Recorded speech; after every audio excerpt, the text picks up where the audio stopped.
Ya. Sudah kelihatan. Suara saya jelas ya, Pak? Jelas, Mbak. Alhamdulillah. Baik, bismillahirrahmanirrahim. Assalamualaikum warahmatullahi wabarakatuh. Selamat siang, Sobat Rumah BUMN DIY, Sobat Entrepreneur Mitra Rumah BUMN DIY, atau disingkat Sobat Ruby. Puji syukur kehadirat Allah Subhanahu wa Ta'ala yang telah melimpahkan rahmat-Nya, memberikan kita semua kesehatan, meringankan hati kita, langkah kita semua di sini untuk mengikuti kelas sharing bisnis siang ini, yang mudah-mudahan dapat memberikan insight positif bagi sobat semua. Perkenalkan, saya Deana, mewakili Rumah BUMN DIY. Sebagai informasi untuk sobat semua, Rumah BUMN ini merupakan inisiasi kolaborasi antar BUMN dari Kementerian BUMN. Tujuannya adalah untuk memberdayakan UMKM. Dan Rumah BUMN di DIY ini ada 4. Untuk di Kota Yogyakarta didirikan oleh Bank BRI, untuk di Sleman oleh Bank BNI, di Bantul oleh Bank BTN, dan di Gunung Kidul oleh PT PLN. Jadi inisiator Rumah BUMN ini adalah Kementerian BUMN. Untuk lebih update kegiatan Rumah BUMN DIY, Sobat Ruby bisa follow @Rumah BUMN, produk-produk UMKM di DIY. Sobat juga bisa melihat ya, scrolling di Instagram kami juga di @rbjogja_store. Nah, siang ini saya ditemani oleh Kak Tiwi dan Kak Dito selaku co-fasilitator di kelas ini, dan keduanya adalah mahasiswa magang di Rumah BUMN.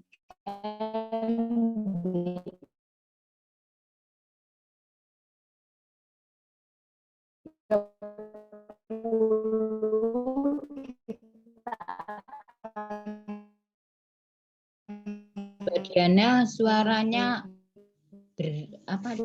bergelombang, nggak jelas.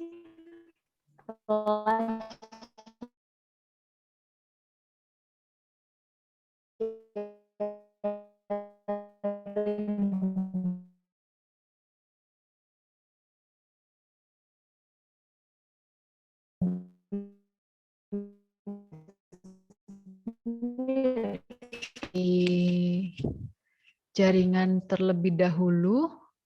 Nah, bismillah, semoga sudah lancar. Sobat RB sudah, mohon maaf tadi ada kesalahan teknis, jaringannya agak tersendat. Jadi hari ini Selasa 19 Oktober 2021 di jam 13.30 kita akan mengikuti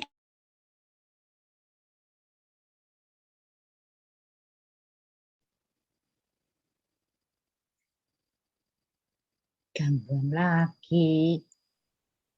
Ya, Sobat Ruby, mohon maaf, ini jaringannya betul-betul naik turun siang ini.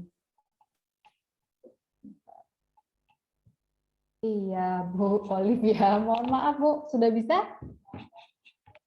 Sudah terdengarkah suara saya? Sudah, Mbak Diana. Baik, terima kasih Bu, sudah diinfo. Nah, Sobat RB, hari ini hari Selasa, 19 Oktober 2021 di jam 13.30 kita akan mengikuti kelas sharing bisnis bertema industri craft asli Jogja yang mendunia. Provinsi Yogyakarta merupakan salah satu provinsi di Indonesia yang memiliki pengrajin home decor yang ternama dan sudah mendunia.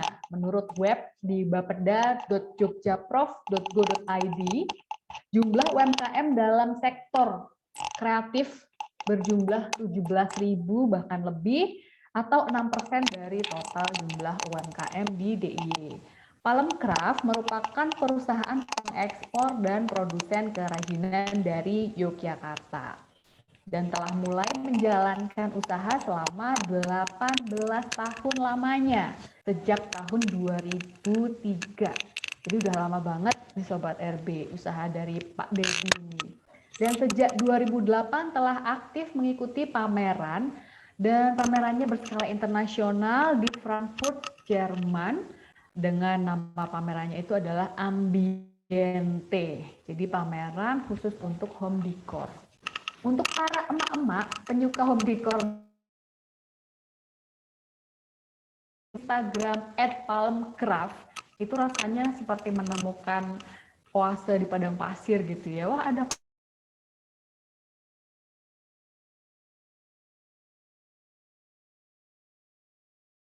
Gangguan lagi Mbak Diana.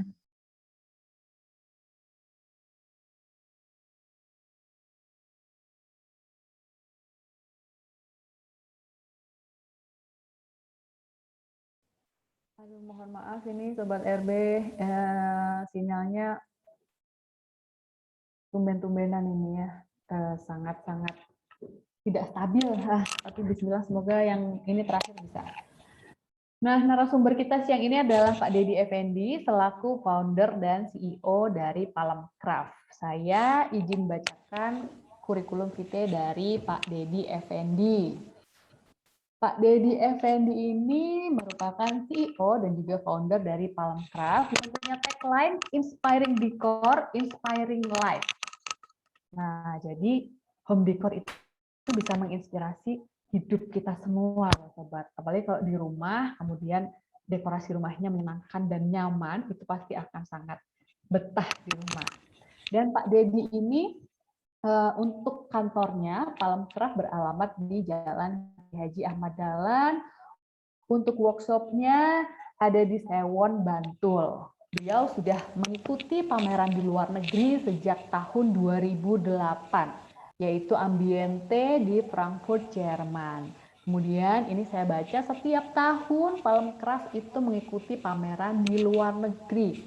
Ada Ambiente, kemudian CA Expo di Nanning, China, kemudian di Dubai, di USA juga di New York, kemudian di Jepang, di Shanghai, di Rusia, dan di Korea Selatan. Wah, banyak sekali pengalamannya ya Sobat RB. Kemudian penghargaan. Nah, penghargaan untuk Palmcraft ini terakhir di tahun 2021 memperoleh Green Product Award dari Jermani. Jadi dapat nominasi Green Product Award. Kemudian di tahun 2020 penghargaan Sida Karya DIY, dan di tahun 2020 juga The Best Sustainable Company Profile dari Kementerian Perdagangan bekerjasama dengan SIPO atau Swiss ya. Jadi ada komunitas dari Swiss. Kemudian tahun 2016, ini saya sambil baca kurikulum vitae ya Sobat RB. Nah, tahun 2012 itu juga mendapatkan Dekoya Award dari Dekranasda Yogyakarta sebagai juara inovasi produk. Tahun 2014 sampai 2017 di Jakarta mendapatkan nominasi Inacraft. Tahun 2011 di Jogja mendapatkan nominasi Bale Mangu Award. Kemudian saya langsung ke asosiasi, jadi beliau pun juga aktif di asosiasi.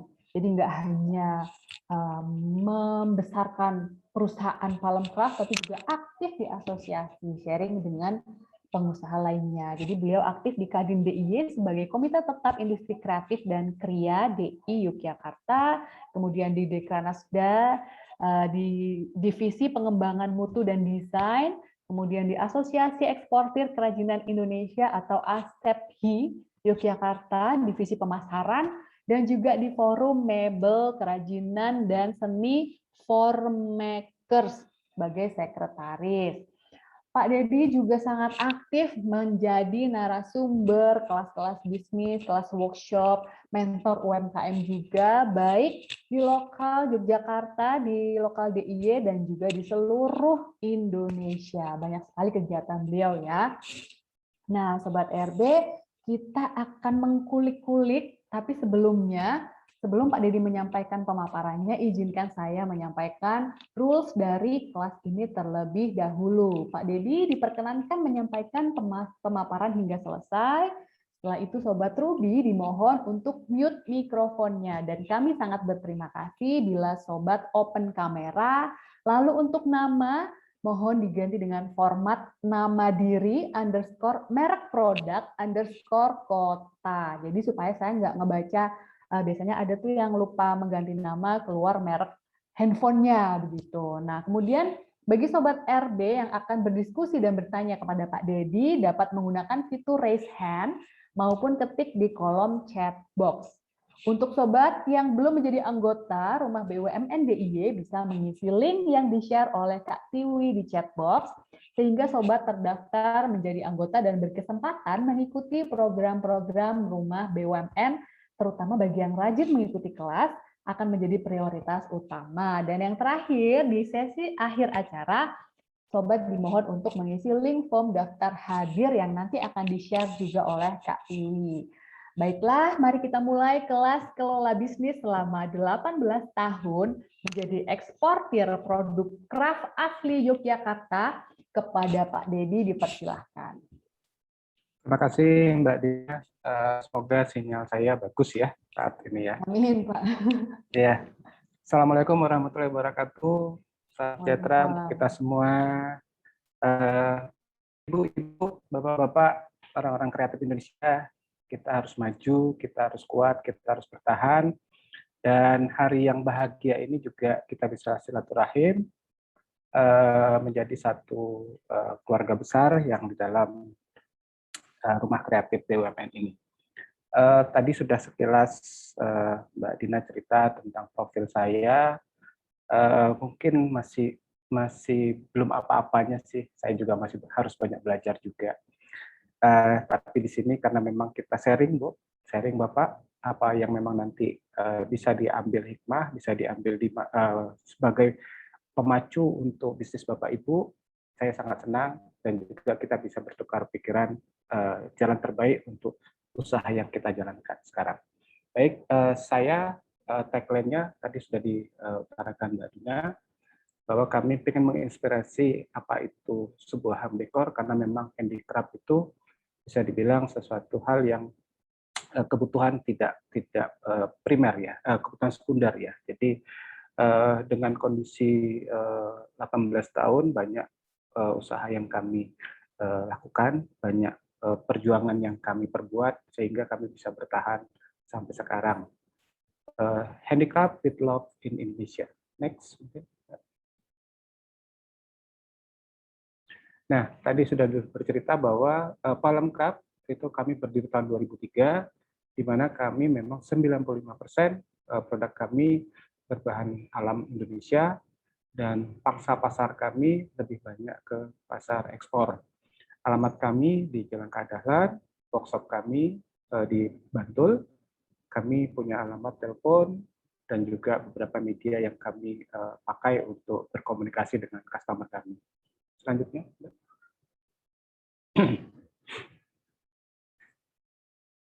Market kami dari tahun 2003, alhamdulillah 95% kami sudah hampir masuk ke seluruh pasar, baik itu di Asia, di Eropa, di Afrika, di Amerika, Australia, dan juga Timur Tengah di Afrika. Jadi saya mencoba menjabarkan bahwa market itu sangat-sangat luas. Market itu bisa dibilang Bapak Ibu pasti bisa mencapainya, tinggal bagaimana sebuah perjuangan yang memang persiapan kita menuju sebuah market itu menjadi sebuah nyata bersama. Selanjutnya, Mbak. Nah, beberapa contoh produk kami yang memang secara rutin kami sering melihat sebenarnya bagaimana sih penataan sebuah produk customer kami membeli produk kami. Nah, ini kan jadi review buat kita bahwa kalau produk kita cantik, kalau produk kita bagus, produk apapun itu, tapi kalau ke tangan yang tepat, itu akan menjadi selling point buat kita untuk bagaimana kita memaintain, bagaimana kita membuat, bagaimana kita menerapkan sebuah produk yang kita lakukan, kita siapkan, sehingga user kita itu juga akan puas menerima produk kita. Ini beberapa contoh yang kami ambil dari Instagram yang ada di para customer kami di seluruh dunia. Selanjutnya.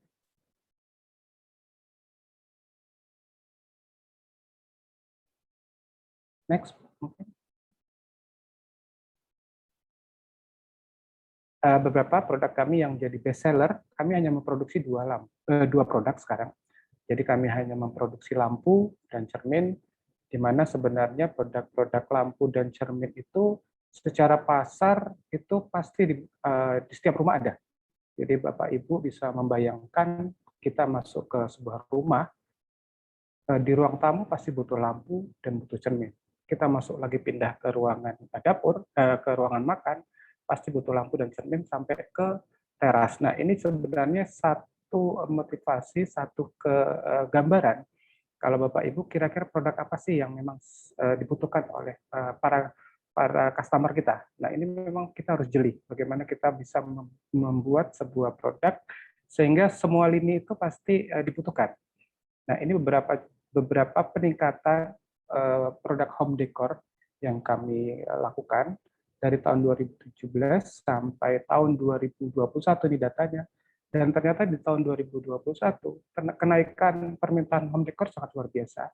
Untuk produk kami sampai Oktober 2021 ini itu kenaikannya hampir 60% permintaannya. Nah, permintaannya juga karena memang masa pandemi bisa kita lihat bahwa WFH itu kan konsumen kan tidak kemana-mana. Customer kami akhirnya kan terjadi lockdown di negaranya masing-masing.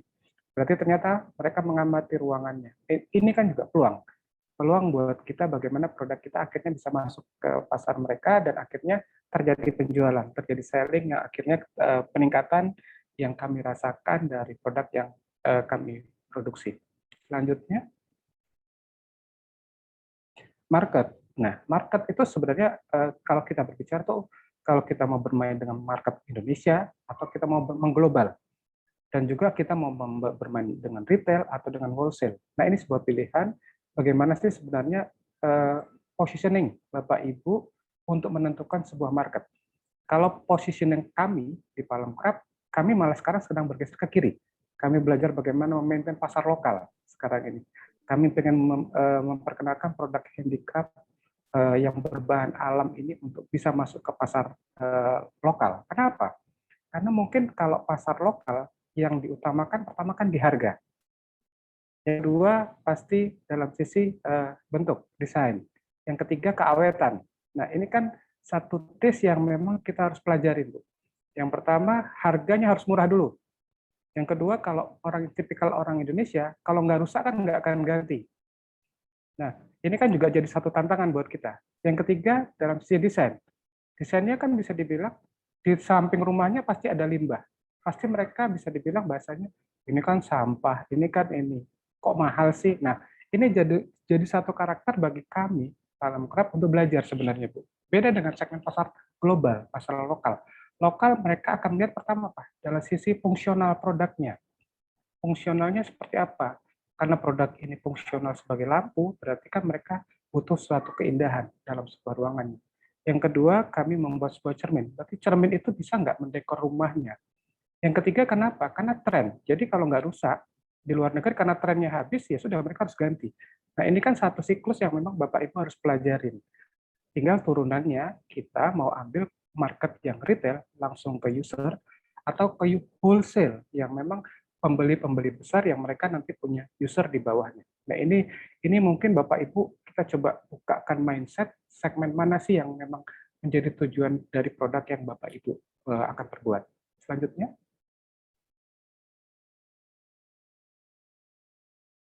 Nah, di Palem Craft kami mengcombine antara USP dan added value. Kenapa kami mengcombine seperti ini? Ini satu keunggulan yang memang Bapak Ibu coba lakukan. Apa sih USP atau apa sih poin dari sebuah produk yang Bapak Ibu punya? Dan added value apa yang Bapak Ibu pengen tampilkan menjadi satu kolaborasi yang keluar menjadi sebuah produk. Ini jadi sebuah catatan.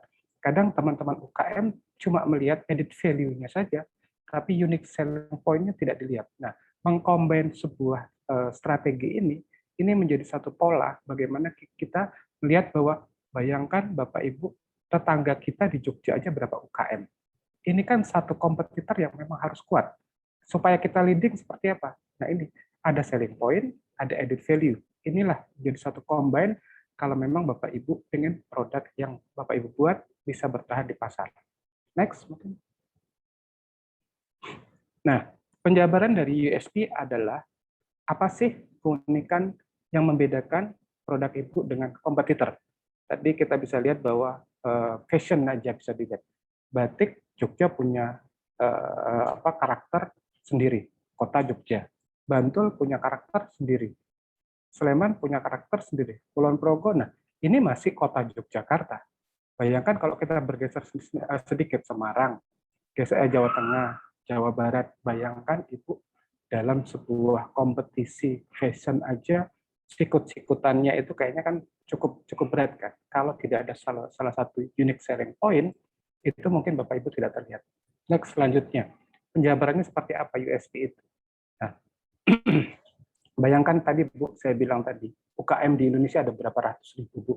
Pak, bisa dilihat, Bapak berusaha di fashion, berusaha di handicraft, berusaha di kuliner.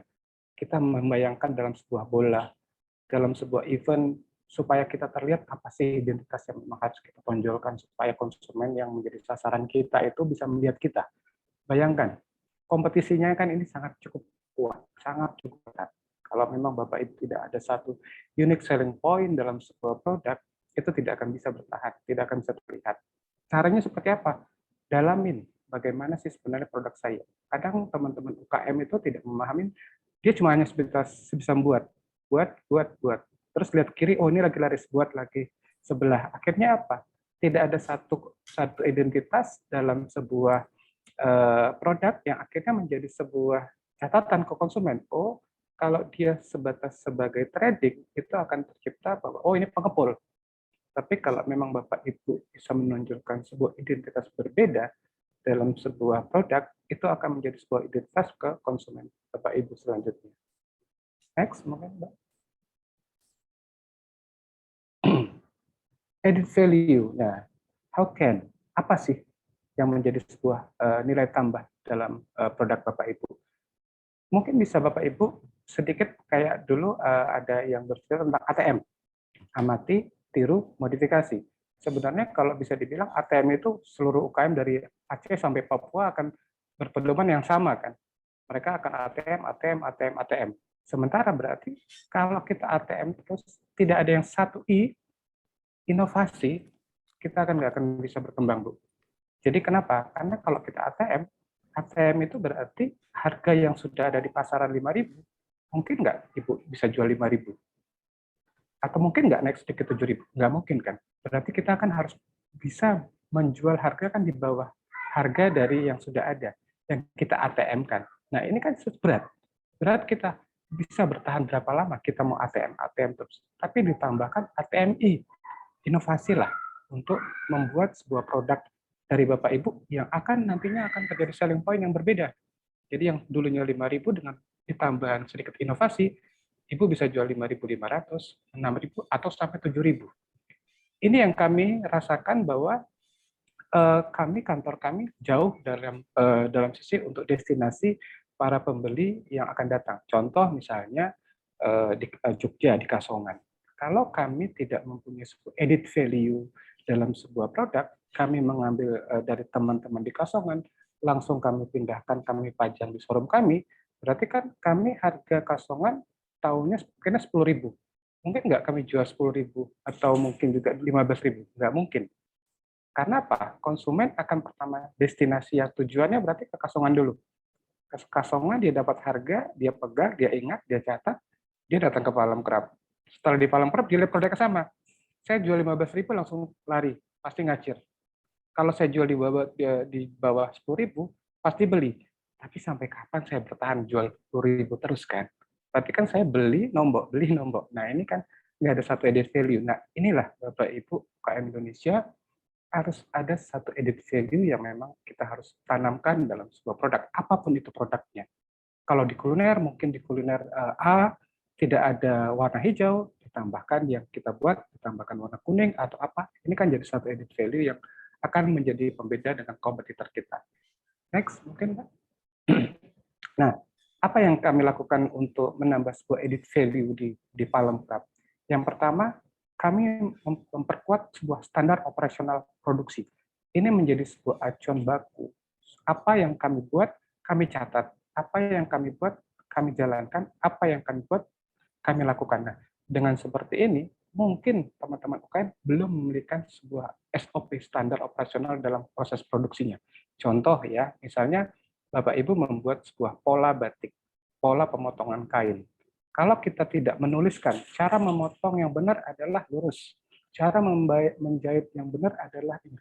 Nah, ini kan harus dicatat supaya apa? Ada standar dari A sampai Z, itu tidak ada orang lain pun yang melihat punya standar sendiri.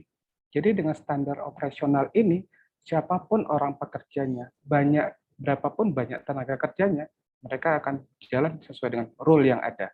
Ini mungkin bisa jadi sebuah usulan kalau memang Bapak Ibu belum memiliki SOP. SOP itu tidak harus kita contoh dengan perusahaan besar atau apa, tapi kita sadur sebatas kebutuhan dan SDM yang ada di tempat kita.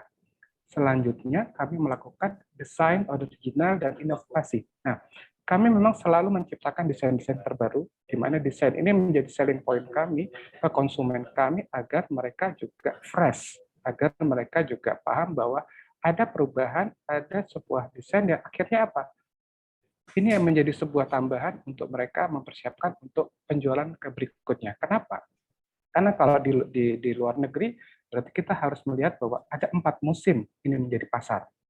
4 musim ini kan berarti ada menciptakan sebuah tren. Sama dengan fashion. Di setiap bulan Januari akan ada tren warna A untuk fashion ini. Yang bulan ini akan ada. Nah, dengan seperti itu, berarti kita harus mempelajari style apa sih dalam sebuah produk yang kita ciptakan, hingga tren itu tidak terganggu. Nah, karena ada 4 musim, kami berharap produk kami tidak terganggu dengan, kami harus memikat dengan musim A, kami harus buat warna hijau, musim B, warna merah, musim C, warna hitam. Nah, kami nggak mau, kami menciptakan bagaimana 4 musim ini produk kami bisa masuk. Selanjutnya, kami melengkapi produk kami dengan sertifikasi. Nah, sertifikasi ini menjadi hal utama, Bapak Ibu. Bisa dibilang, kalau kita produk food, bisa jadi produk sertifikasi halal ini jadi sebuah utama untuk kita. Yang kedua, Badan POM. POM juga harus mengeluarkan sertifikasi bahwa produk food kita aman. Nah, ini kan juga jadi sebuah persiapan. Kalau memang produk Bapak Ibu itu mau naik kelas, ya kita memang harus berusaha. Dan memang sertifikasi ini mahal, tapi Bapak Ibu bisa mendapatkan, bisa mencari informasi di dinas, mungkin juga di RKB ini bisa memfasilitasi sertifikasi yang Bapak Ibu inginkan. Selanjutnya kami melakukan diversifikasi sebuah produk. Jadi contohnya seperti ini Bu ya, kami hanya membuat lampu dan cermin aja, cuma 2 itu. Tapi pengembangan yang kami lakukan, ini variasinya kami kembangkan sebanyak mungkin. Kami mengambil sebuah filosofi rumah makan Padang, Bu. Sama Ibu bayangkan rumah makan Padang sama rumah makan spesifik. Anggap aja jualan gudeg. Kalau orang makan yang senang gudeg, itu berarti kan style taste-nya mungkin orang-orang Jawa. Tapi kalau orang Sumatera, orang Papua, suruh masuk ke rumah makan gudeg, kalau dia memang nggak stylenya, berarti kan dia kan nggak akan beli. Berarti kan kans kita untuk mendapat konsumen hilang. Tapi coba masuk ke rumah makan Padang, apa yang disajikan? Nggak suka ikan, ada telur. Nggak suka telur, ada daging. Nggak suka daging, ada segala macam. Berarti orang yang masuk ke rumah makan Padang pasti makan kan? Nah, filosofi ini yang kami coba sadur untuk menciptakan sebuah produk supaya apa? Konsumen yang masuk ke Palemkrop harus beli, pasti beli. Nah, ini juga harus kita lakukan. Selanjutnya, kami membuat sebuah pola tepat waktu dalam apapun itu pesanan. Jadi kami komitmen dengan konsumen kami, apapun kondisinya, kami tetap komitmen. Contoh kemarin kami ada musibah, karena memang ini sebuah komitmen, kami berusaha melakukan itu tepat waktu. Jadi kami tidak ingin kehilangan momen. Kenapa? Karena user-user kami itu juga kan mereka punya schedule penjualan yang memang mereka tidak bisa. Ini kan komitmen yang memang harus kita jalankan agar konsumen kita juga tidak kecewa dengan produk yang mereka pesan di kita. Selanjutnya, kami memberikan sebuah servis. Kebetulan kami di Palemkrop, kami tidak jual logo, jadi kami memberikan servis, kelengkapan packaging yang dipesankan konsumen-konsumen kami itu sudah langsung dilabelin oleh nama-nama perusahaan mereka. Tapi di sini ternyata apa? Setelah kami mendalami bahwa brand itu kuat, brand itu harus bagus sebenarnya. Tapi kalau produk kita sudah dikenal, produk kita sudah menjadi satu ikon, tanpa merek pun mereka akan paham. Ini sebuah pengalaman yang kami dengar sendiri tahun 2020 kemarin, kami pameran di Jerman. Ada salah satu konsumen kami yang sudah hampir 5-7 tahun ya, kita memang tidak berkomunikasi dalam arti ketemu, cuma by email, tapi dia dari jauh sudah berteriak, "Hai Pak Lemkrap, produkmu bertebaran di Prancis." Ini kan satu kebanggaan buat kita, bahwa sebuah brand itu memang harus kita pertahankan, harus kita perkuat. Selanjutnya komunikasi. Nah, komunikasi ini juga satu poin yang memang Bapak Ibu harus coba rutin lakukan. Komunikasi ini sebagainya, contohnya seperti ini, Bu. Kami tetap memaintain konsumen-konsumen kami agar konsumen kami itu juga tidak akan lepas ingatannya terhadap Pak Lemkrap. Pertama, apabila mereka memesan produk kami, 1 minggu atau 2 minggu kemudian, kami akan bertanya ke mereka, bagaimana produk kami sampai di tujuannya. Yang pertama, kalau memang jawabannya tidak rusak, aman, alhamdulillah. Berarti kan ada poin yang kami catat. Bulan kedua, kami akan bertanya kembali kepada mereka. Hai customer, bagaimana produk kami? Apakah terjual? Kita melihat responnya. Kalau ternyata memang produk kita itu sellingnya bagus, berarti kan ada poin yang memang harus kita catat. Oke, kita simpan lagi catatan itu. Di bulan ketiga, berarti kan kita langsung tembak, siapkan buru. Hai konsumen, karena barang kami sudah terjual, bagaimana? Kapan kamu order kembali? Nah, ini kan komunikasi ini jangan sampai kita putus. Apapun kritikan, apapun masukan, ini menjadi satu poin buat kita untuk bisa memperbaiki produk kita yang akan kita lakukan.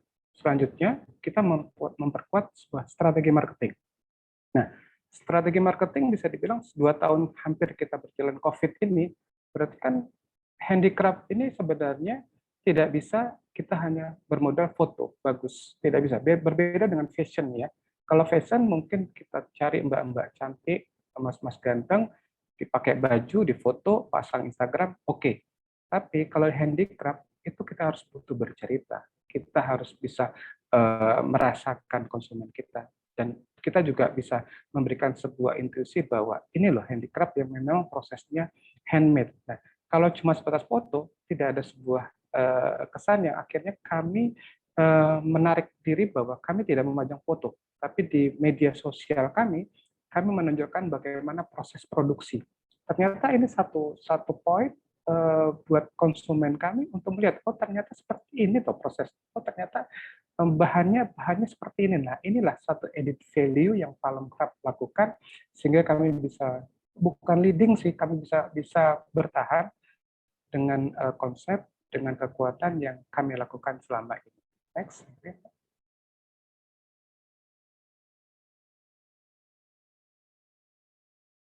Nah, ini juga teman-teman, Bapak Ibu, kita mungkin sedikit aja belajar tentang manajemen marketing ya. Jadi ada analisis SWOT. Sebenarnya analisis SWOT ini bisa Bapak Ibu perkuat untuk bagaimana kekuatan dalam sebuah produk kita bisa leading dalam sebuah pasarnya. S-nya adalah strength. Apa sih kekuatan dalam sebuah produk yang Bapak Ibu punya? Nah, mungkin selama ini kita tidak memahami apa sih produk yang kita buat ini kekuatannya di mana dibanding kompetitor kita. Kalau memang Bapak Ibu belum memahami, belajar Bu, belajar Pak, kekuatan apa sih dibanding dengan kompetitor. Ini memang kita harus belajar. Ilmu ini sangat luar biasa, karena saya belajar bagaimana kekuatan Pak Lemkrap itu bisa bertahan. Kompetisi kerap cukup ketat. Kompetisi kerap tidak hanya di Indonesia, kita bermain dengan pasar global. Kalau kita tidak ada sesuatu kekuatan, berarti kompetisi kita ada Cina. Cina apa sih nggak bisa buat? Semuanya pasti buat. Filipina kuat dengan handicraft desainnya. Itu juga kompetitor kita. Terus Vietnam, itu juga dengan harga murahnya. Nah, kalau nggak ada satu kekuatan dalam sebuah konsep yang harus kita perbuat, mungkin kita akan tergerus oleh pasar. Selanjutnya kelemahan. Nah, kelemahan ini juga menjadi sebuah pembelajaran buat kita, bahwa mungkin kita tidak memahami produk kita lemahnya di mana dibanding dengan pesaing kita. Nah, dengan kita melihat kelemahan ini kan menjadi satu tolak ukur untuk bagaimana kita bisa memperbaiki kelemahan-kelemahan yang ada di produk kita. Selanjutnya opportunity, peluang. Peluang COVID kemarin menjadi sebuah peluang buat kami untuk bisa melihat bahwa ternyata WFH menjadi sebuah peluang terjadi selling yang sangat cukup signifikan. Kenapa? Karena kan kalau kita tidak bisa membaca peluang, ini yang memang kita kans itu jadi hilang. Nah, ini juga jadi sebuah pembelajaran Bapak Ibu, peluang apa yang menjadi sebuah nantinya produk Bapak Ibu bisa diterima oleh pasar. Selanjutnya threat-nya, ancaman. Nah, ancaman ini kan juga bermacam-macam. Jadi dari kompetitor, dari regulasi negara, dari aturan yang ada. Kemarin kayak bisa dibilang kita PSBB ini kan jadi ancaman buat kita untuk bisa bertahan kan. Nah, tapi supaya kita bisa bertahan kan kita harus berpikir ulang. Bagaimana kita bisa mempersiapkan aturan-aturan, bagaimana bisa kita melakukan langkah-langkah yang akan kita lakukan supaya produk kita juga bisa diterima oleh konsumen kita. Nah, contoh kemarin ancaman COVID ini juga menjadi sebuah catatan kami ke konsumen kami yang di luar. Kami berdiskusi dengan mereka. Indonesia ada aturan seperti ini. Bagaimana sih produk yang kita lakukan untuk agar bisa masuk ke pasar usernya mereka. Ternyata dengan kita berkomunikasi, ancaman ini menjadi sebuah peluang buat kita untuk bagaimana produk kita bisa masuk ke sana. Nah, ini Bu, Bapak, analisis SWOT ini juga bisa Bapak Ibu dalamin, bisa Bapak Ibu pelajarin untuk bisa memperkuat positioning produk Bapak Ibu sekalian. Selanjutnya, Mbak.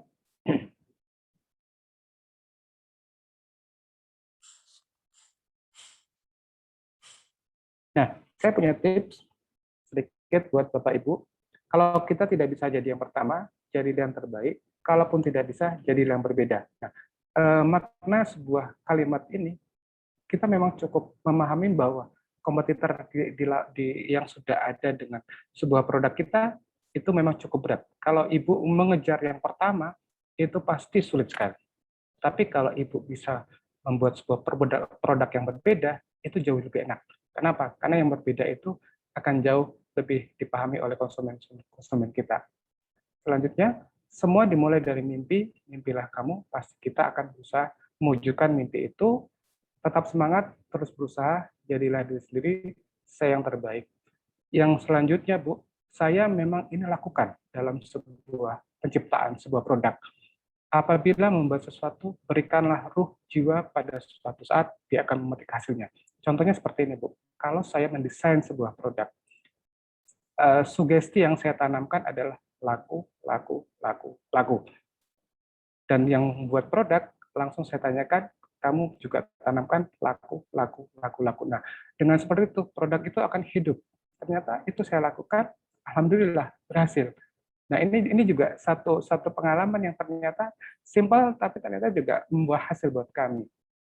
Yang selanjutnya, berpikirlah menjadi besar, karena akan memperkuat sugestimu. Nah, Bapak Ibu, selama ini kan, aku kan UKM kecil, aku kan UKM. Nah, ini jangan sampai tercipta. Kenapa? Ini menjadi sugesti kita, menjadi doa kita. Mimpi kita menjadi besar, besar, dan besar, dan besar. Pasrah dan berdoa selalu agar diberikan kemudahan buat kita semua. Selanjutnya, Mbak.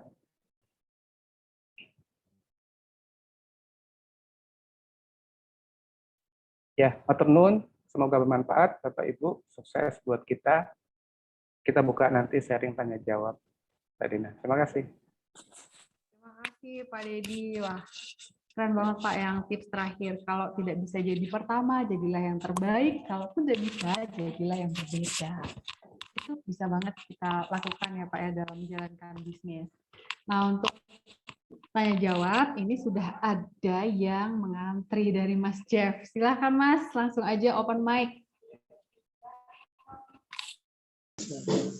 Mas siapa namanya Mas Dedi? Saya ini mau bertanya Mas. Kalau kita pernah dengar sugesti yang negatif dari orang itu, harus enaknya cara menanggapinya seperti apa ya? Karena kadang kan sugesti negatif kan ada yang membuat kita tidak bisa berkembang dengan semestinya gitu. Semisal dikatain orang, alah kamu ini paling besok gagal, besok nggak bisa, besok kamu ini nggak akan bisa, bukan pernah berhasil. Nah, cara menanggapinya itu seperti apa? Apakah bisa sugesti negatif itu diubah menjadi positif?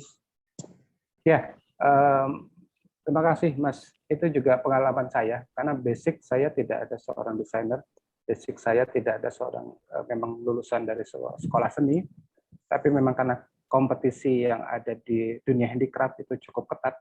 Jogja aja bisa dibilang banyak pengrajin, banyak perusahaan. Kalau kami tidak ada sesuatu hal yang berbeda, berarti kami akan tergerus oleh waktu ya. Nah, saya belajar percaya diri untuk istilahnya kritikan maupun juga ejekan segala macam. Tapi ternyata tantangan itu bisa saya buktikan dengan salah satu tadi penghargaan yang saya bawa ke Jerman. Saya termasuk dari 1.500 peserta dari 158 negara. Saya wakil Indonesia satu-satunya nominasi kelima.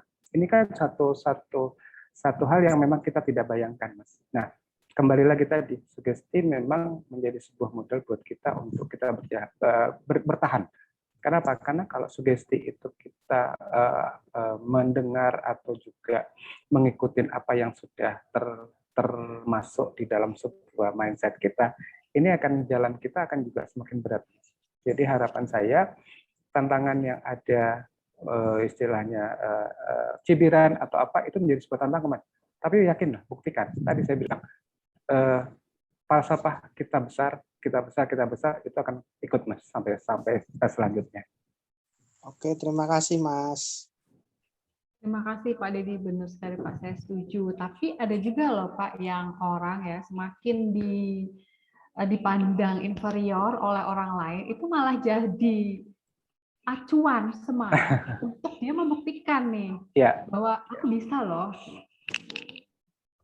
Itu Mas Jeff. Nah, selanjutnya silahkan Sobat RB yang mau bertanya dan berdiskusi dengan Pak Dedi bisa langsung saja open mic, bisa raise hand atau chat langsung ketik aja di kolom chat box-nya.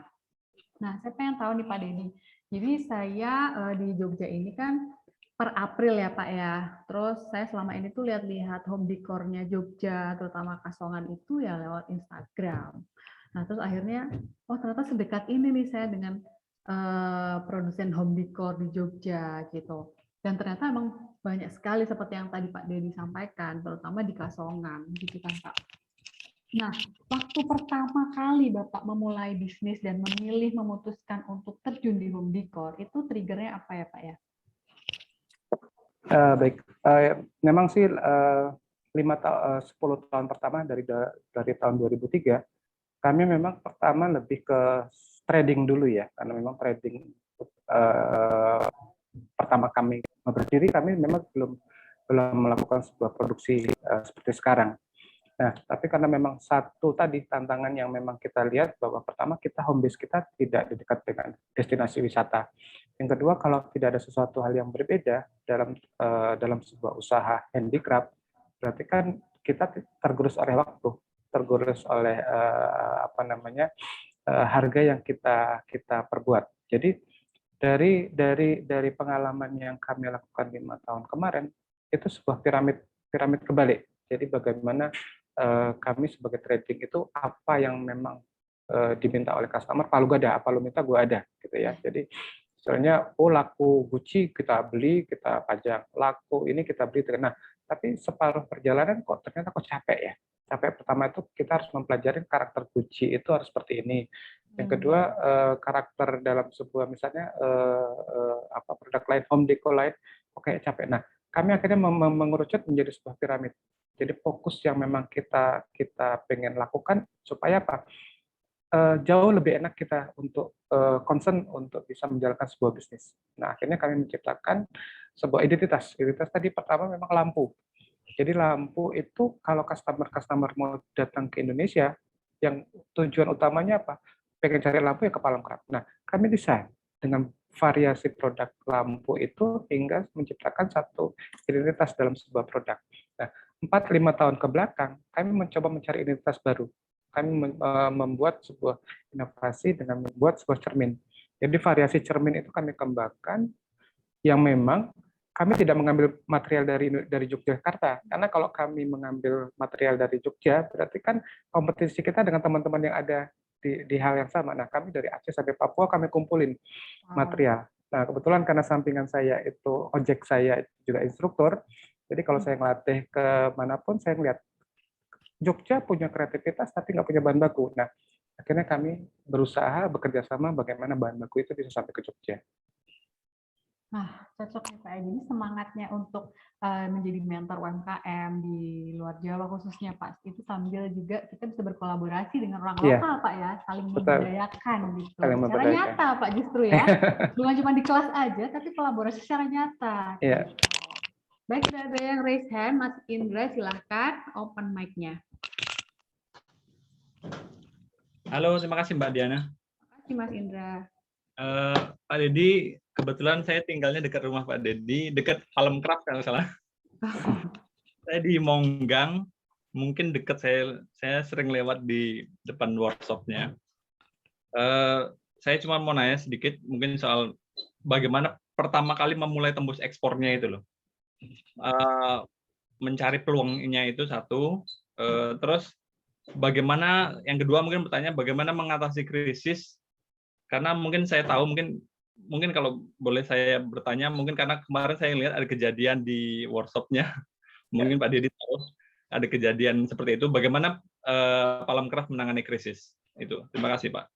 Ya, terima kasih Mas Indra. Nanti kapan-kapan mampir loh Mas ya. Oh iya. Tangga.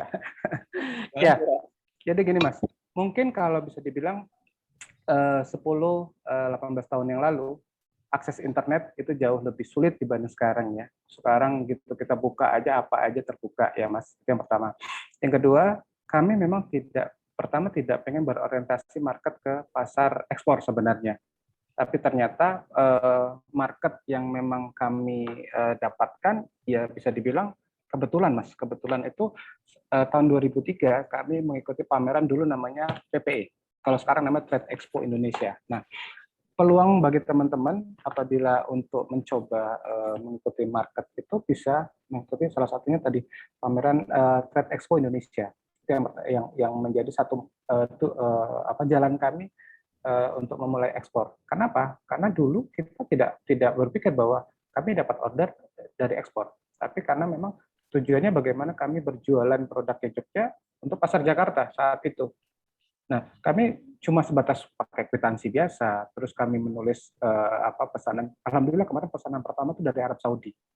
Jadi kami berpikir saat itu bawa placemate, bawa segala macam, apapun itu yang diminta kami bawa semua. Karena kita belum tahu yang laku apa saat itu ya. Nah, ternyata saat itu kami mendapatkan order 1 kontainer lebih kurang placemate Mas, hampir 100 atau 200 ribu pieces saat itu ya. Nah, basic kami tidak mempunyai persiapan untuk pasar ekspor. Kenapa? Pertama rekeningnya kami juga pakai masih rekening pribadi saya, atas nama saya. Yang kedua lisensi ekspor kami belum siap saat itu. Yang ketiga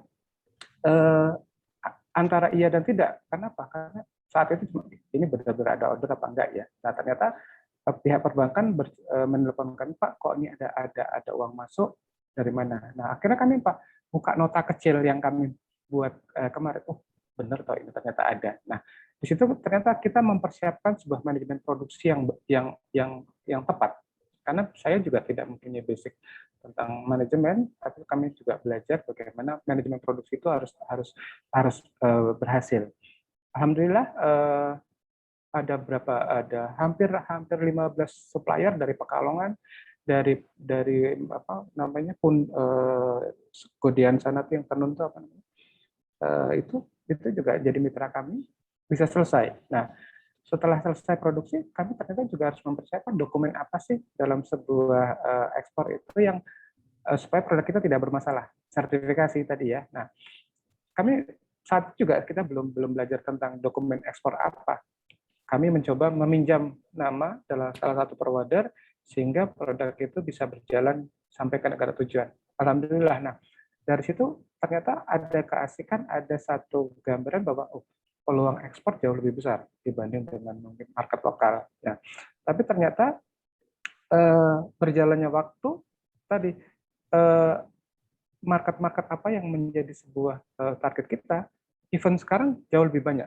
Jadi pameran yang memang lebih efektif dalam sebuah kita memperkenalkan produk itu kalau mungkin di Indonesia ada beberapa sih yang memang bisa menjadi sebuah catatan. Yang pertama, pada bulan Maret itu ada namanya IFAC atau IVINA untuk produk home deco, itu juga boleh dicoba.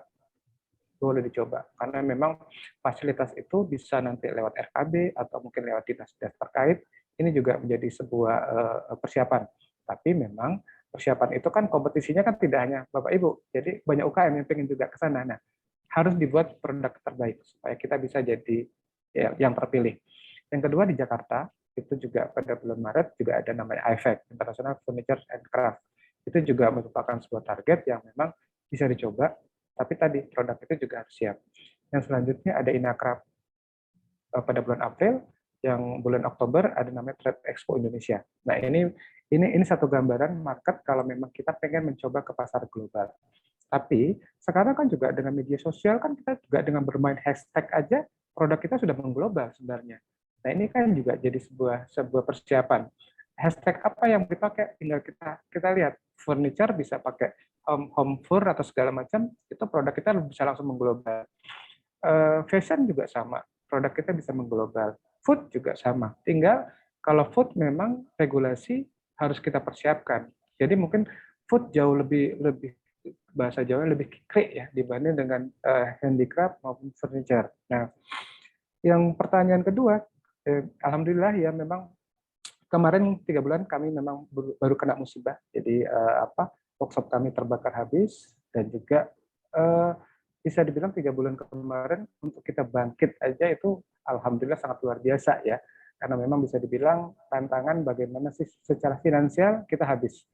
Tapi karena komitmen tadi saya bilang komunikasi, ya. Komitmen kita yang kita sudah diberi kepercayaan konsumen kita untuk bisa kita menyelesaikan pesanannya, ini kan menjadi sebuah tolak ukur dan komunikasi. Kalau memang kita maintain baik dari awal sampai kita musibah, setelah kita kena musibah, kalau komunikasi kita baik, customer itu sangat luar biasa. Nah, di sini saya bisa melihat bahwa kalau bisa dibilang kalau customer itu real business, bisa jadi kan opsinya di-cancel kan.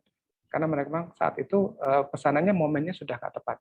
Tapi karena komunikasi yang kita jalin dengan baik, sehingga order yang kami dapat, itu alhamdulillah ada yang customer kami membayar lunas, ada customer kami yang menambah order, ada yang akhirnya order-order baru tercipta. Nah, ini kan satu hal yang memang sangat luar biasa ya, anugerah buat kita bagaimana kita bisa memaintain konsumen itu sehingga menjadi loyal customer kita.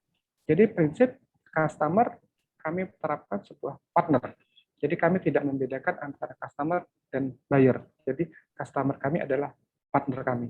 Oke, seperti itu, Mas Indra. Ya, terima kasih Pak Didi. Jelas ya Mas Indra, terima kasih pertanyaannya. Jadi Pak Dedi pun dulu memulai ekspor itu sempat juga ada di Pak, seperti nggak langsung ekspor juga kan Pak ya, ada tahapannya ada ya tahapannya. Pak ya? Betul. Kalau tadi saya sempat notice itu Pak Dedi menyampaikan di awal-awal ekspor untuk menyiapkan dokumen pertama kali menggunakan jasa forwarder ya Pak ya. Nah, itu juga bisa digunakan tuh Mas Indra. Kemudian selanjutnya dari Kak Retno Rembulan, silahkan bisa di open mic Kak. Ya, terima kasih banyak Mbak Diana. Selamat siang Pak Dedi, Bapak Ibu sekalian. Saya Retno dari Victorina Collection. Mau bertanya begini Pak, mengenai kalau kita ekspor itu kan berkaitannya dengan ekspedisi atau pengiriman barang. Nah, itu kalau bisa di-sharing untuk apakah kadang-kadang untuk retail ataupun maksud saya pengiriman dalam jumlah kecil dan besar itu kan akan ada ongkos kirimnya lagi seperti itu. Terus kira-kira armada apa yang perlu digunakan? Itu pertama. Kemudian yang kedua, kalau misalnya kita baru join untuk ekspor, itu kira-kira untuk kontrak-kontraknya, kalau bisa di-sharing apa yang perlu kita notif, maksudnya poin-poinnya yang perlu kita perhatikan, yang kira-kiranya nanti tidak akan menjadi suatu masalah di kedepannya. Begitu aja Pak Dedi. Terima kasih atas waktunya. Ya, makasih Mbak Retno. Ini saya langsung jawab. Yang pertama sih ekspedisi ya. Jadi mungkin penerapan dalam sebuah harga jual itu mungkin bisa disepakati dari awal. Yang pertama, kalau kita pengen bermain dengan pasar luar, kita harus menciptakan dua harga. Yang pertama, apakah kita mau harga FOB, FOB itu sampai ke pelabuhan, atau memang harga CIF sampai ke negara tujuan. Nah, kalau harga ini kan juga menjadi sebuah tolak ukur supaya harga kita kompetitif. Kenapa? Karena kalau kita tidak kompetitif, berarti kan produk kita bagus, belum tentu kita bisa jualan. Nah, yang pertama, FOB itu free on board, berarti kan kita harus mempelajari volume barang dalam sebuah volume dalam sebuah kontainer. Jadi dalam arti ada sebuah costing yang memang kita harus coba kulik, coba kita dalami. Jadi kebanyakan teman-teman itu cuma bisa membuat, menjual, tapi sebenarnya mereka tidak memahami harganya kompetitif apa tidak. Dibanding 10 tahun yang lalu, Bapak Ibu menentukan sebuah harga itu jauh lebih sulit dibanding sekarang. Sekarang tinggal kita klik di Google, cermin A, itu langsung bleng keluar. Nah, saya kasih tips sedikit ya, dengan keterbukaan sekarang ini, kita jauh lebih enak. Berarti rata-rata konsumen kalau di luar negeri, itu mereka menjual 5-6 kali harga pokok produksi kita, harga HPP. Contohnya seperti ini. Cermin-cermin kami itu dijual di luar negeri 3-4 juta. Berarti kita langsung bisa bagi rumusnya aja, 6-7 kali. Ketemu angkanya 700-800 ribu. Nah, kalau kita sudah tahu harganya itu, berarti kan kita langsung breakdown. Kira-kira kita bisa nggak potong dalam sebuah margin 20-30% itu dianggap cost produksi kita. Kalau cost produksi kita bisa masuk di angka itu, berarti harga kita kompetitif. 10 tahun yang lalu kita kan nggak sulit kan mencari keterbukaan. Internet sekarang ini kan jauh lebih terbuka. Nah, ini seperti ini. Jadi istilahnya rata-rata dalam sebuah margin itu 20-30.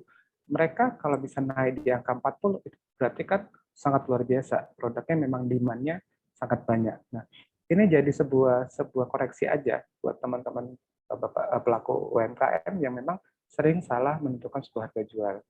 Nah, yang selanjutnya kaitan dengan ekspedisi yang memang tips-tipsnya kalau kita memang bisa menentukan sebuah harga itu sebisa mungkin harga barang dulu. Karena apa? Karena harga barang itu akan lebih kompetitif kalau kita nanti tambahkan dengan harga ekspedisi. Jadi kalau bisa dilihat marketplace kan sekarang cuma menentukan harga barang. Harga ongkir kan ditanggung oleh si pembeli. Nah, sama sebenarnya untuk pasar luar. Kalau kita bisa berkomunikasi dengan baik dengan konsumen kita, itu jauh lebih enak. Jadi kita berikan alternatif. Ada DHL, ada FedEx, atau mungkin yang murah LCL gabungan. Itu juga jauh lebih murah. Nah, dengan seperti itu, konsumen kita nanti kita berikan sebuah variasi harga. Dengan seperti itu, harga pokok barang kita itu tidak terganggu dengan ketambahan dari harga kirimnya. Mungkin seperti itu, Mbak Retno. Baik Pak, terima kasih banyak penjelasannya. Terima kasih Mbak Retno. Jadi kita bisa survei harga dulu ya Pak ya. Betul. Bisa lewat browsing, nanti langsung kelihatan tuh harganya. Kalau misalnya di breakdown, berarti ketemu ujungnya dulu, baru kita breakdown ke depan ya Pak? Iya. Jadi sebenarnya ada trik-triknya untuk kita menentukan sebuah harga itu. Nah, itu tuh rahasianya. Nanti kita kulik-kulik lagi. Pertanyaan selanjutnya udah ada di kolom chat. Saya cek dulu dari Mbak Atha. Cara masuk ke Expo gimana Pak? Gimana nih Pak? Masuk ke Expo. Oh, jadi gini. Expo itu kan sama dengan exhibition, pamerannya. Jadi pameran itu tadi saya bilang kompetisi yang kita hadapin dalam sebuah kita untuk masuk ke sana aja kan berarti secara finansial kita harus kuat. Kalau memang finansial kita kuat, berarti kita bisa mandiri. Kita menunjukkan kepada konsumen kita bahwa kita punya produk yang spesial, yang berbeda dengan UKM-UKM yang lain.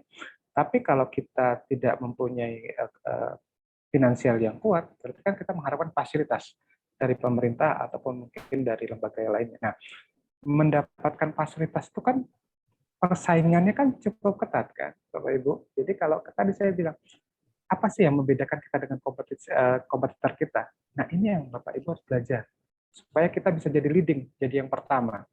Nah, yang kedua, jangan lupa berkomunikasi terus. Jadi dengan kita membuat produk yang cukup baik, itu menjadi sebuah tolak ukur untuk mereka memilih kita. Yang kedua itu komunikasi. Jadi komunikasilah dengan dinas terkait, kira-kira ada event apa yang terbaik. Kenapa? Karena kalau kita komunikasinya baik, nanti di sini mereka udah langsung, oh ini, ibu ini, bapak ini, bapak ini. Nah, itu komunikasi itu menjadi sebuah jadi sebuah tolak ukur juga. Kenapa?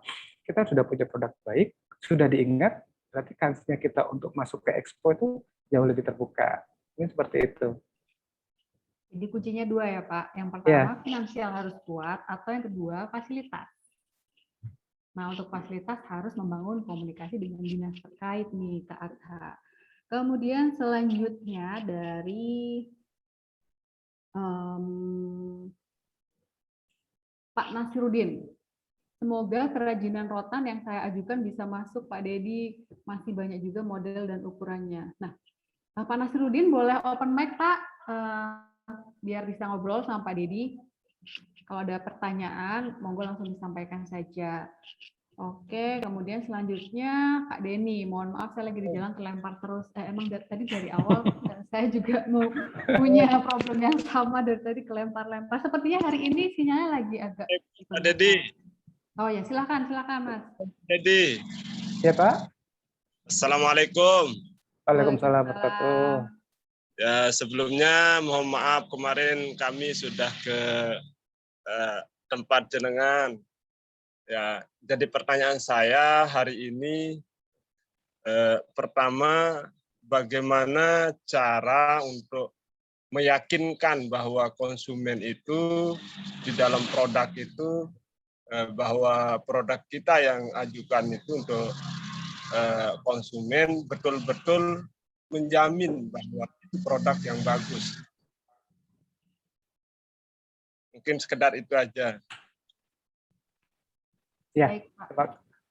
Ya, makasih Pak Nasrudin. Ya, kemarin staf saya info Pak Nasrudin ke workshop saya ya. Jadi gini Pak, meyakinkan produk bagus itu bisa dibilang pasar yang menentukan Pak, bukan kita. Ya, bukan kita. Nah, cuma supaya pasar itu yakin dengan produk yang kita buat, berarti kan kembali lagi ke kitanya untuk membuat produk itu agar diyakinkan konsumen kita itu melihat produk kita bagus. Nah, contoh bisa dibilang produknya yang kita Pak Nasrudin buat, bisa dibilang kan produk yang memang secara massal sudah banyak yang dibuat oleh teman-teman di Lombok. Nah, kalau kompetisinya yang bisa dibilang cukup ketat, Pak. Bisa jadi kan tidak hanya produk yang Pak Nasrudin buat itu dipasarkan ke customer A, tapi teman-teman yang lain juga kan ke customer yang sama. Berarti kan ada head to head, Pak. Kira-kira head to head-nya itu kalau Bapak jualnya tadi 5.000, temannya jual 3.000, berarti kan nggak tahu kan Pak harganya seperti apa kan. Pasar yang menentukan kan Pak. Nah, ada satu hal yang memang harus kita maintain Pak.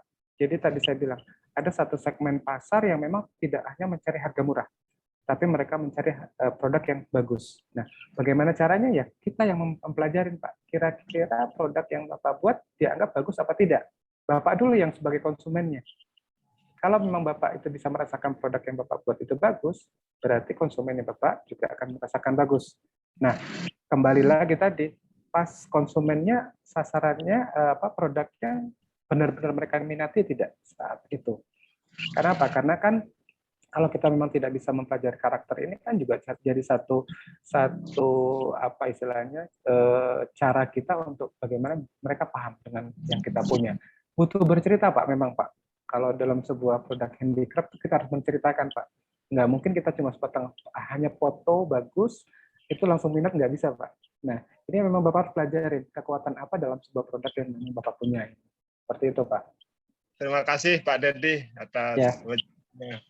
Sama-sama Pak. Terima kasih Pak Nasirudin. Kalau yang saya lihat nih Pak, salah satu cerita story yang Palemcraft itu adalah woman empowerment juga ya Pak ya? Iya, betul. Nah, itu. Kemudian sama craftnya menggunakan bahan-bahan alam. Alam. Nah, itu dia. Jadi kan Bisa harus diceritakan kan? Betul. Ya. Harus dipublish ya Pak Harus ya? dipublish. Betul. Jadi supaya konsumen itu tahu bahwa ini produknya mempekerjakan siapa ya, sudah memberdayakan siapa ya, atau ini bahannya ini ramah lingkungan nggak sih? Gitu Pak Nasirudin. Bisa dicontoh Pak, mulai membuat cerita untuk produk Bapak.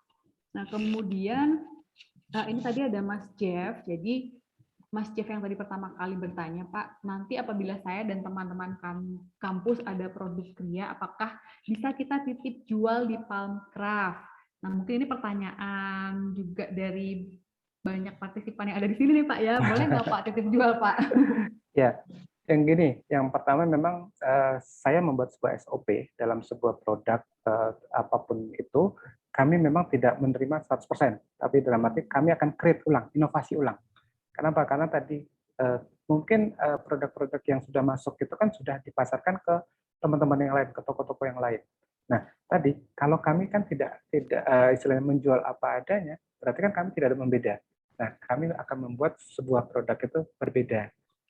Jadi dalam arti masih terbuka apabila ada pengen menitipkan produk, tapi yang pertama produk itu berkualitas. Yang kedua, produk itu mempunyai kapasitas. Karena kalau tidak kapasitas, karena kami takutnya kami apabila sudah menawarkan ke konsumen kami, itu kapasitasnya nggak bisa masuk. Nah, ini kan juga jadi sebuah kendala.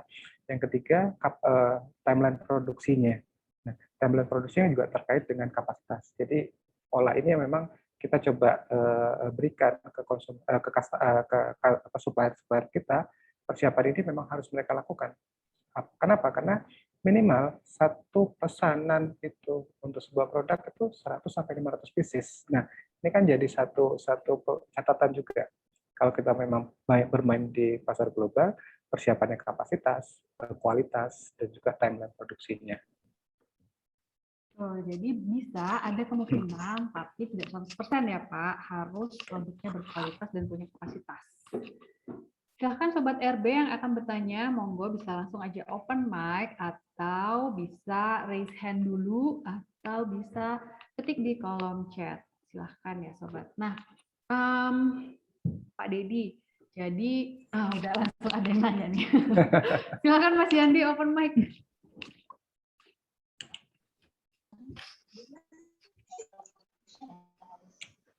Ya, selamat siang Pak Didi. Ya, Pak, aku ingin yang aku alamin gini Pak, kan aku produknya produk food ya, produk food dan terakhir itu aku ingin coba kirim sampel.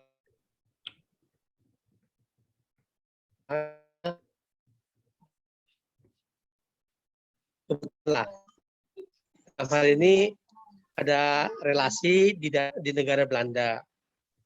Tetapi kondisinya saat aku ingin kirim produk itu ke negara sana, tidak bisa karena waktu itu sedang ada penutupan.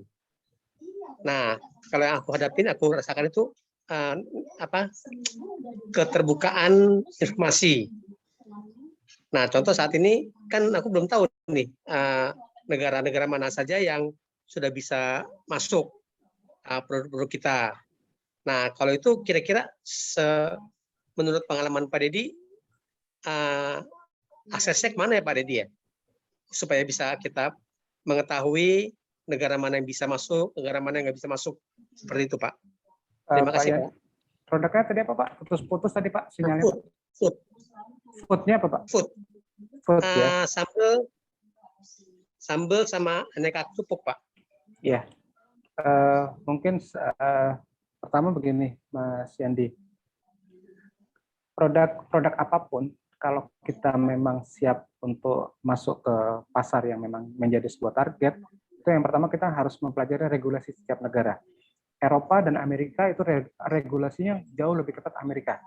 Nah, ini jadi sebuah tambahan yang memang harus kita persiapkan. Karena kalau kita sudah bisa mempersiapkan sebuah regulasi dalam sebuah produk, berarti kita jauh lebih enak untuk masuknya. Nah, memang tidak gampang. Yang paling bisa masuk itu kan rata-rata kan perusahaan besar ya. Rata-rata perusahaan besar. Kita yang memang pelaku UKM khususnya itu bisa dibilang food ini harus kerja ekstra, Mas. Harus kerja ekstra, harus kerja keras. Contoh, salah satu produk teman-teman di Kulon Progo, gula semut itu, regulasinya kan diambil oleh negara India, sertifikasi masuk ke pasar Belanda. Akhirnya kan kita jadi tukang jahit kan, Mas, di sini. Kenapa? Karena sertifikasinya sendiri aja hampir sekitar 100-200 jutaan. Nah, dengan seperti itu kan berarti untuk kita masuk ke pasar di luar, berarti kan ada sebuah modal yang memang harus kita siapkan untuk mempersiapkan regulasi tadi, Mas. Nah, dalam arti kalau kita bersifat untuk sifatnya kayak retail, market retail, mungkin nggak akan sulit. Kenapa? Karena tinggal bagaimana kita join dengan teman atau mungkin kerabat yang ada di negara tujuan.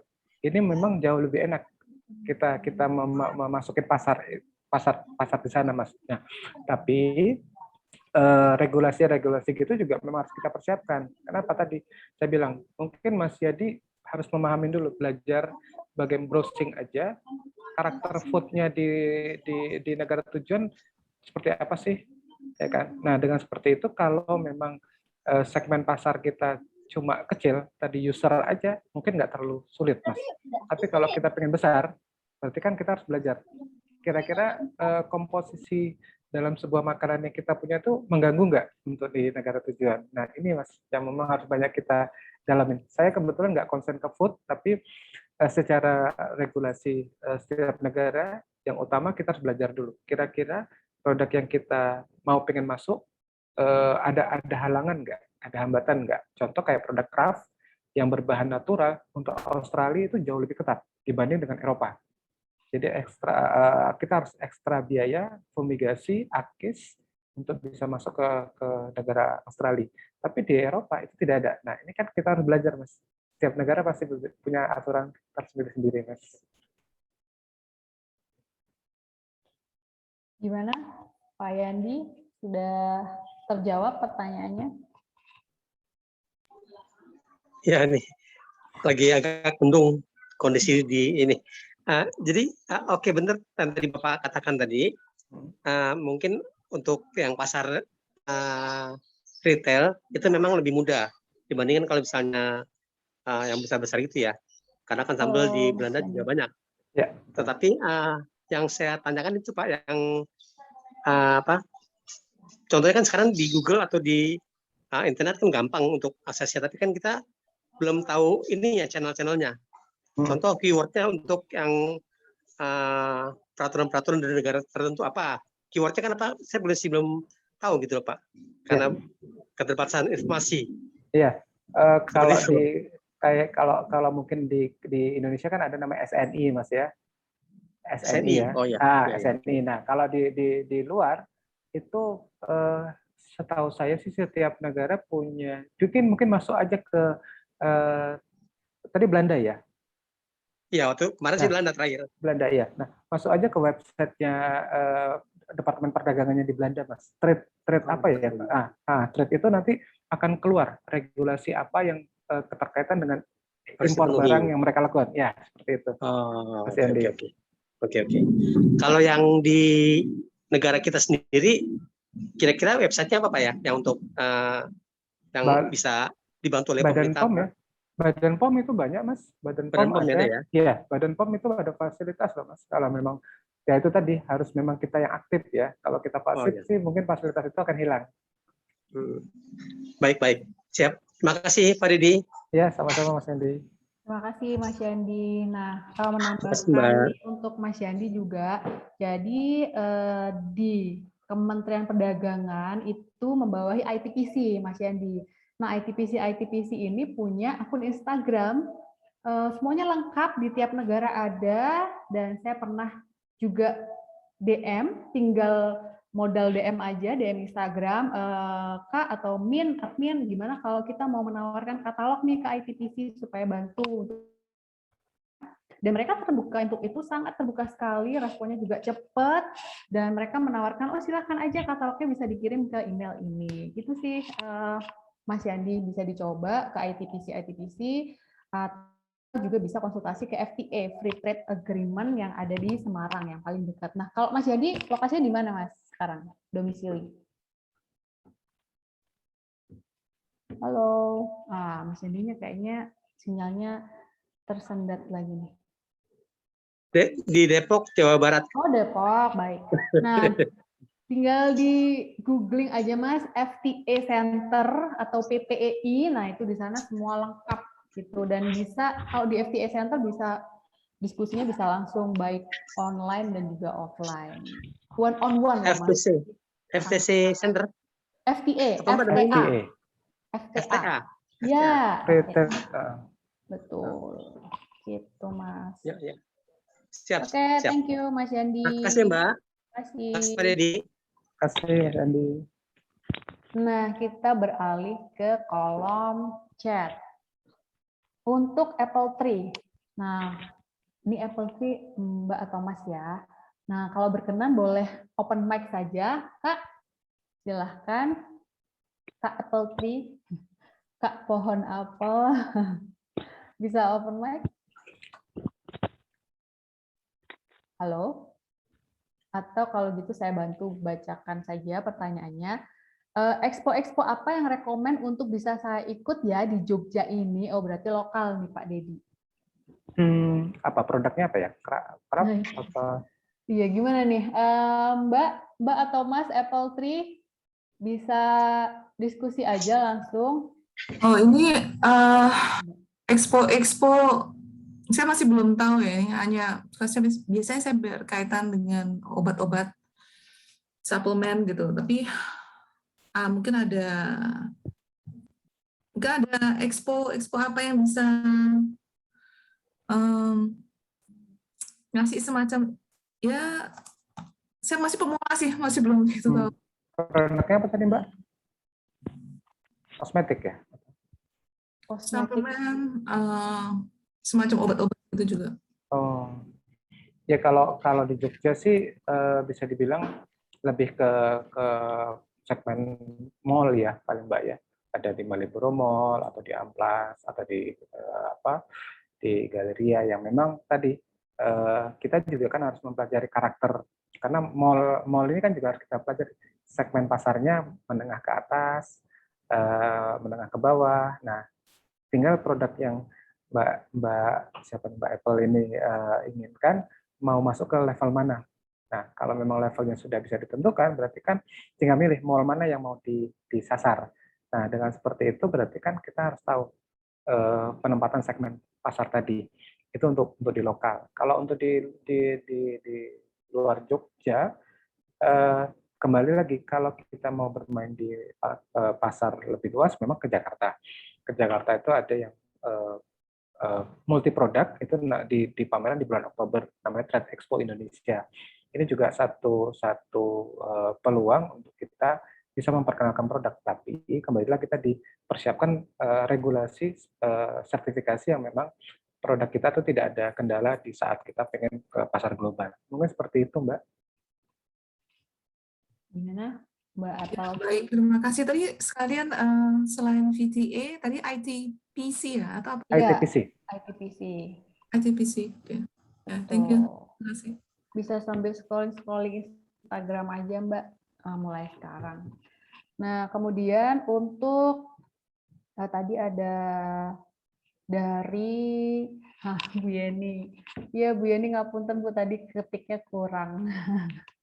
Terus Bu Yeni sempat tanya tadi Pak Dedi, kalau saya mau nitip produk bolehkah? Jawabannya sama seperti tadi ya Pak ya. Jadi bisa, masih ada kemungkinan, tapi memang tidak bisa 100% plek titip jual seperti itu Bu. Nah, kemudian kalau untuk titip produk nih Pak Dedi, mungkin saya mau menegaskan juga buat partisipan yang join, apakah hanya terbatas pada 2 produk besar, lini produk besarnya Bapak saja, yaitu lampu dan juga cermin, atau boleh produk lain nih Pak kalau titip? Sebenarnya sih main produk utama kita lampu dan cermin, tapi biasanya banyak juga customer yang memang minta, kamu punya produk tambahan apa lagi? Nah, kami memang butuh, kalau memang Bapak Ibu di sini punya produk yang memang bisa kami coba bantu, tapi tadi standar kualitasnya juga harus bagus, kapasitasnya juga harus disiapkan, dan juga timeline produksinya juga harus siap. Seperti itu sih. Jadi nanti kalau memang punya produk, boleh deh nanti WA ke saya, nanti coba saya lihat, nanti kita coba, biasanya produk itu akan saya modifikasi, saya inovasi dengan produk yang memang bisa masuk ke pasar kami. Ya, betul. Gitu ya Bu Yeni, sudah terjawab pertanyaannya. Kemudian selanjutnya sudah raise hand. Ini ada Mas Eri Saprizal. Silahkan open mic, Mas. Halo, Assalamualaikum. Waalaikumsalam. Sore Mbak Diana sama Mas Dedi. Sore Mas Eri. Saya mau nanya tentang ini Mas, kalau misalnya kita sebagai, taruhlah kita personal freelance ya, yang nggak punya tempat produksi, nggak tahu tempat produksi segala macam, cuma kita suka desain. Nah itu ada kemungkinan peluang nggak Mas? Misalnya kita desain, bikin prototipe satu, terus kerjasama sama perusahaan atau forwarding atau PT seperti tempatnya Mas Dedi gitu loh. Boleh Mas, terbuka gitu sih, sekali Mas, terbuka Mas. Nah itu sistemnya maksudnya lebih terbuka ke nih Mas Eri, silakan monggo. Tadi untuk kontak, oh ya, gimana Mas? Sistemnya itu lebih ke sharing profit atau gimana Mas biasanya kalau yang seperti itu? Kami memang belum pernah melakukan hal seperti ini Mas, karena memang desain terus konsep memang banyak saya yang handle. Karena kalau tadi saya bilang kalau kami nggak membuat sesuatu hal yang berbeda kan bisa jadi kan kami nggak bisa bertahan di pasaran Mas. Jadi kami lebih meng-create inovasi yang kami lakukan sendiri. Tapi kalau memang ada insight dari luar, itu nanti bisa kita bicarakan apakah nanti modelnya kita beli putus, desainnya, ataukah nanti kita model sharing profit, itu nanti boleh kita coba bicarakan nanti Mas. Berarti sangat terbuka banget ya Mas. Terbuka sih. Desain. Oke, siap. Ya. Terima kasih Mas. Ya, sama-sama Mas Heri. Alhamdulillah terbuka ya Pak Dedi. Kemudian, nah sudah banyak yang minta nomor HP-nya Pak Dedi nih. Sebentar saya share di kolom chat saja. 08, boleh ya Pak? Ya, boleh. Saya jadi lupa minta izin. Boleh ya Pak? 08122, gimana sih udah ngetik dulu baru minta izin ya Pak? Aduh. 08122 96 4542. Nah,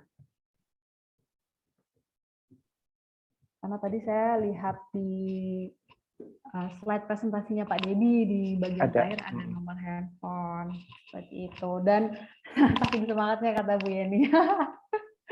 Jadi memang Bapak Ibu Sobat RB sekalian, Pak Dedi ini sangat-sangat fast respon kalau chat di WhatsApp.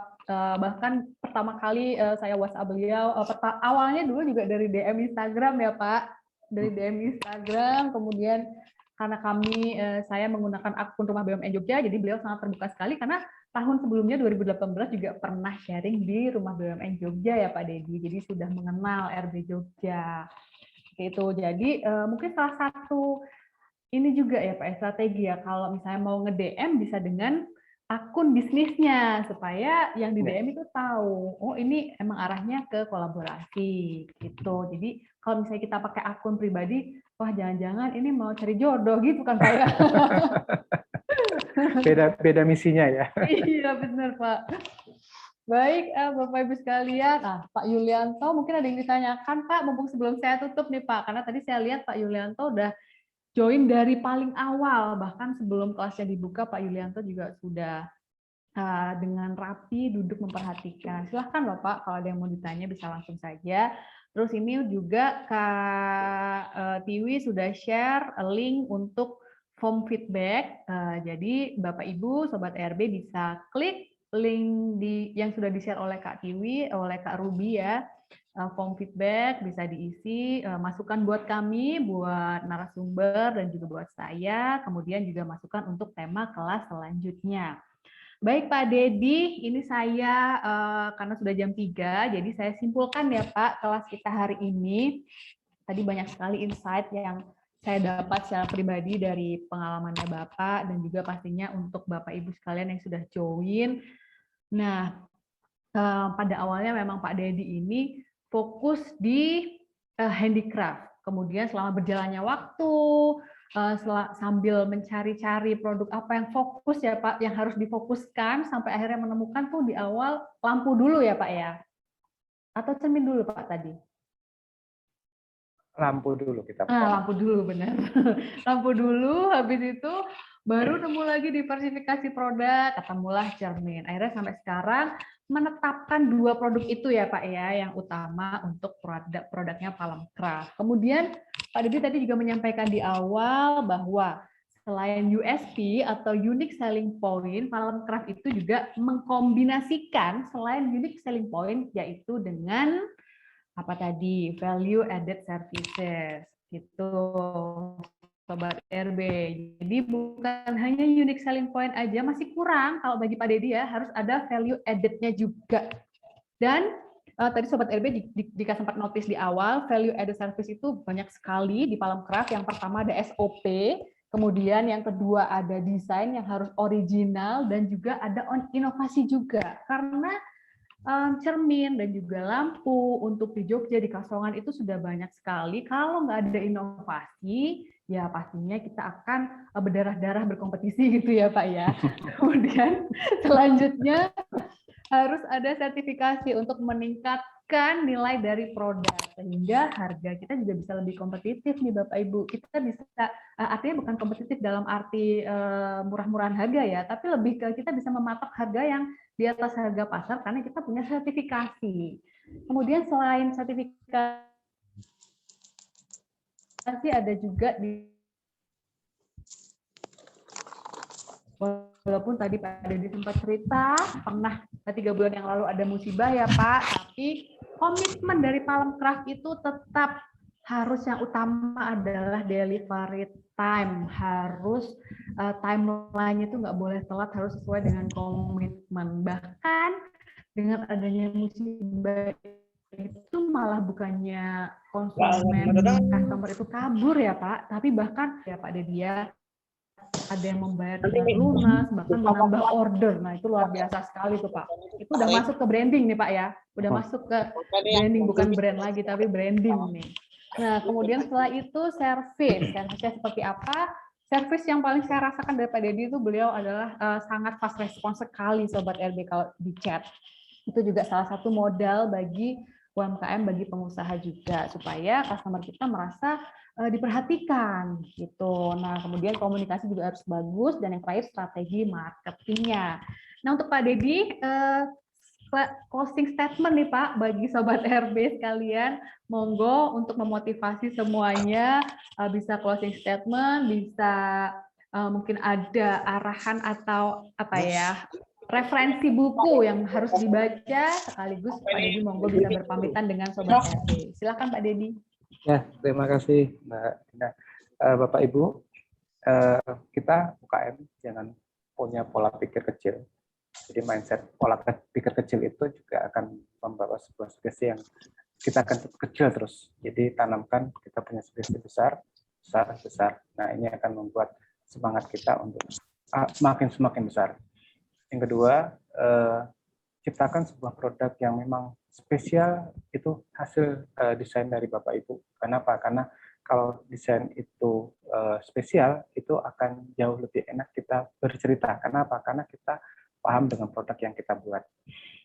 Yang berikutnya, pahamin juga bagaimana kita bisa menciptakan sebuah strategi dalam sebuah penjualan. Karena memang kalau kita memang berjualan tradisional, itu juga akan menjadi sebuah kans kita untuk mencari pasar akan lebih kecil. Jadi belajar juga, apapun bisa dibilang umur tidak mempunyai pengaruh buat kita, tapi karena teknologi itu nggak ngelihat umur, jadi kita harus belajar juga mengenal teknologi.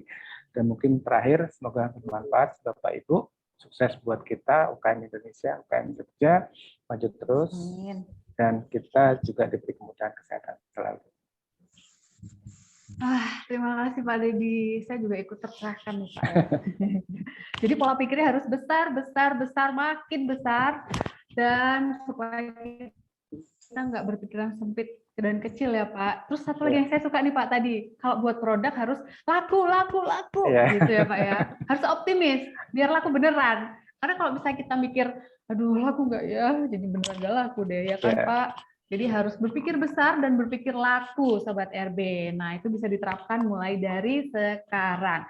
Terima kasih Pak Dedi, ilmunya sangat bermanfaat bagi saya pribadi, bagi Sobat RB, berkenan sharing, berkenan menceritakan semua ilmunya dan insight-nya, pengalamannya selama ini. Semoga bermanfaat bagi Sobat RB semua.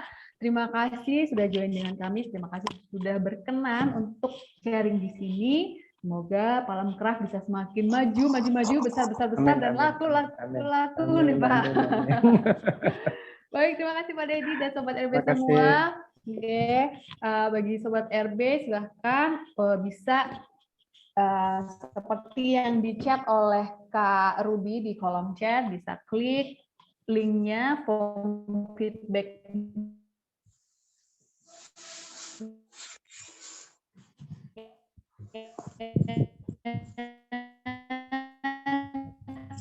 Kemudian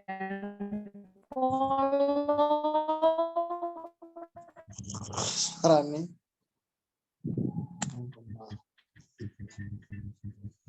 Rumah BUMN Jogja di Instagram kami, follow juga RB Jogja. Kelas ini rekamannya atas terima kasih Pak Dedi.